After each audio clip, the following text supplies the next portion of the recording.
Ang bagong guard ng Warriors na si DeAnthony Melton ay mahilig magdepensa. Si Melton na pumirma ng isang taong kontrata na nagkakahalaga ng $12.8 million.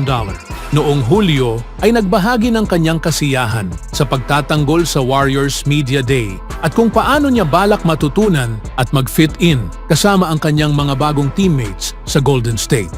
Yan talaga ang mentalidad ko. Mahilig ako sa depensa. Sabi ng NBA veteran sa kanyang ika-6 na taon noong Lunes, mahilig ako magdepensa. Gusto ko makakuha ng steals. Gusto ko makakuha ng stops. Para sa akin, naniniwala ako na ang depensa ang nagdadala ng kampyonato. Iyan ang mantra ko, yan ako. Karaniwan kong binabantayan sina Steph Curry at iba pang mga malalaking pangalan sa nakaraang mga taon. Mahirap laging kalaban ang mga ganong klase ng player at team. Si Melton ay kilala bilang isang malakas na defender sa perimeter na magpapagaan ng trabaho ni Curry na madalas na tina-target ng mga kalabang team.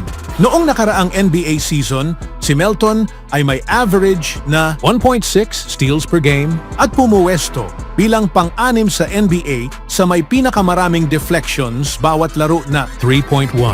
Ang mga matitinding defenders tulad nina Draymond Green, GP2 at Kevon Looney ay tiyak na magtatagumpay kapag kasama si Melton sa sahig dahil ang kanilang grupo ay kilala sa pagiging aktibo sa kanilang kamay at paa sa bawat shot clock.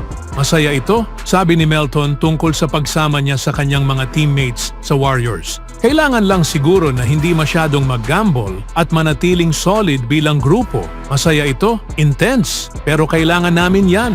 Kahit nakilala siya sa depensa, si Melton ay nag-average ng career high na 11.1 points noong nakaraang season na may 3.7 assists at 3.0 rebounds. Nakagawa rin siya ng 36% ng kanyang 3-point attempts at kilala bilang mabilis na ball handler. Handa na si Melton na maging isang two-way player sa evolving rotation ni Coach Steve Kerr. Excited siyang matuto at mag-contribute kasama ang mga player na kanyang hinahangaan mula noon. Kapag kalaban mo ang Warriors, alam mong parang marathon ang laban, sabi ni Melton. Dapat kang makakuha ng sapat na tulog, mag-stretching dahil tiyak na tatakbo ka. Hindi nakakailanganin ni Melton na harapin ang Golden State sa labas ng practice, maliban kung may mangyaring transaksyon sa hinaharap. Kasama na siya ngayon sa Dub Nation. Naglaro ako kamakailan kasama si Looney sa pick-up games, dagdag ni Melton. Kay Draymond, plano ko talagang kuhanin ang mga kaalaman niya. At ang locker ko ay katabi ni GP2, kaya tiyak na marami kaming pag-uusapan. Bagamat isang taong deal lang ang pinirmahan ni Melton, masaya siyang maging bahagi ng Warriors. Speaking of Warriors, ang opensa na itinayo ni Steve Kerr, 10 taon na ang nakakaraan na may mabilis at eksaktong mga pasa at galaw ng mga player na lumikha ng tila isang symphony ng basketball, ay ina-update na ngayon. Gusto ng Warriors na magmukhang iba, na sa tingin nila ay mas angkop para sa kasalukuyang roster nila. Sa kabila ng malaking tagumpay ng team sa ilalim ni Kerr, madali dapat itong maipaliwanag at maibenta sa mga player. Ang pinakaimportanteng bahagi nito ay naiintindihan na at sumang-ayon na sa pagbabagong ito. Kapag hindi ka nakapasok sa playoffs, sapat na yon para magising ka at maalala kung ano ang dapat gawin, sabi ni Stephen Curry noong Lunes sa Media Day. May paraan kami sa kung paano namin hinaharap ang mga practice, mga laro at ang level ng kompetisyon na kailangan. Pero pagdating sa X's and O's sa estilo ng laro at iba pang bagay, dapat maging open ka sa pag-evolve at pag-adjust, lalo na habang patuloy ding nagbabago ang liga. Noong nakaraang season, nahirapan ang Warriors na makasabay sa ibang teams. Sinubukan ni Kerr ang maraming kombinasyon ng rotation sa paghahanap ng lineup na mahusay magdepensa at makalikha ng sapat na opensa para makipagsabayan. Bagamat nagsimula ang kanilang championship team noong 2022 sa dalawang non-shooters, sina Draymond Green at Kevon Looney, napagtanto ni Kerr at ng kanyang coaching staff na lipas na ang formulang iyon. Lalo na sa isang liga kung saan ang karamihan ng mga contenders ay gumagamit ng 4 o 5 shooters sa floor. Ang magandang balita ay pumapasok ako sa training camp na may open mind kung paano namin dapat maglaro, sabi ni Curry. Alam ko ang mentalidad ng Warriors at ang kultura namin sa paglalaro. May sistema kami na ginamit ng higit sa isang dekada at nagtagumpay. Pero hindi ibig sabihin na ganito pa rin dapat ang paglalaro ng team na ito ngayon. Kailangan naming maging bukas sa pagtanggap kung ano ang mga kalakasan at kahinaan ng team at umangkop dito. Ang mga pahayag na ito mula sa franchise player na si Curry ay tugma sa mga galaw ni Kerr nitong off-season at sa kanyang mga sinabi ilang araw na ang nakalipas. Hinding-hindi namin isusuko ang mga pinapahalagahan namin bilang team, sabi ni Kerr noong Huwebes. Naniniwala kami sa ball movement. Kapag kalaban mo ang Warriors, alam mong gagalaw ang bola, hindi yun magbabago. Pero kailangan din naming mag-adjust batay sa aming mga player. Sa tingin ko, mas mapapabuti ko pa ang pagsimple ng mga plays na pinapatakbo namin para alam ng mga player kung ano eksakto ang gagawin nila at hindi sila malito sa sobrang daming option.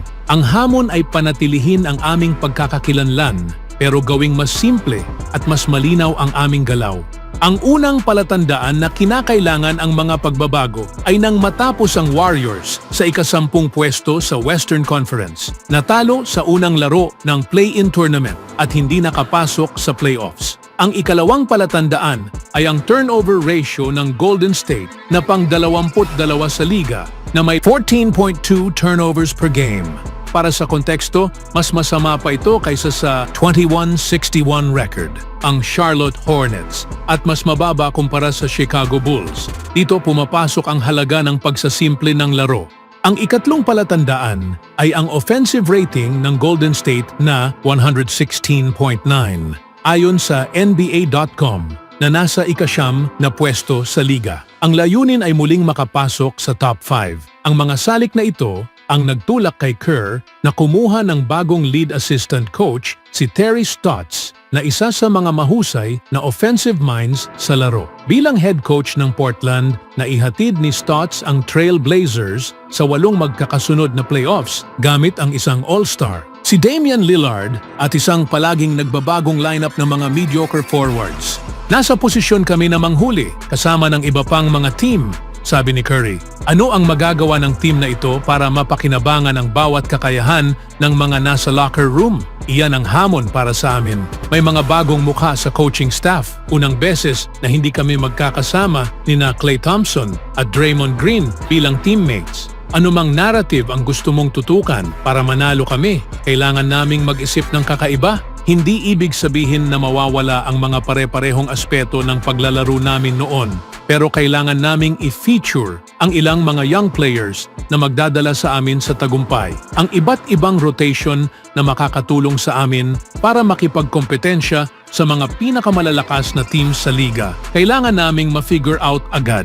Bagamat ang front office na pinamumunuan ni General Manager Mike Dunleavy at CEO Joe Lacob ang may tungkulin na muling buuin ang roster, sina Kerr at Curry ay may boses din sa direksyon ng team. Ang resulta nito ay 3 veterano, sina Kyle Anderson, Buddy Hield at DeAnthony Melton na pawang mga threats mula sa 3-point range. Ang 3 ay may mga season na nagtala ng higit sa 37% mula sa distansya. Ngayon, nasa kamay ni na Kerr at Stotts, kasama ang tulong ni na Curry at Green, ang responsibilidad na maisama ng maayos ang mga bagong player para muling maiangat ang opensa ng team at magdulot ng sakit ng ulo sa depensa ng kalaban. Aayusin namin iyan, sabi ni Curry. Isa yan sa maraming bagay na kailangan naming pagtrabahuhan. Ano ang inaasahan sa bawat isa sa kanilang mga role? At ang iba't ibang rotation na susubukan namin sa training camp preseason games at baka maging sa unang bahagi ng season. Ano ang masasabi niyo mga kaibigan? Always do it on my own, so I gotta get through it. And the only thing I know is to love what I'm doing. Never give up, never slow, till I finally prove it. Never listen to the no's, I just wanna keep moving. Keep my head up when I act, head up, that's a fact. Never looking back, I'ma keep myself on track.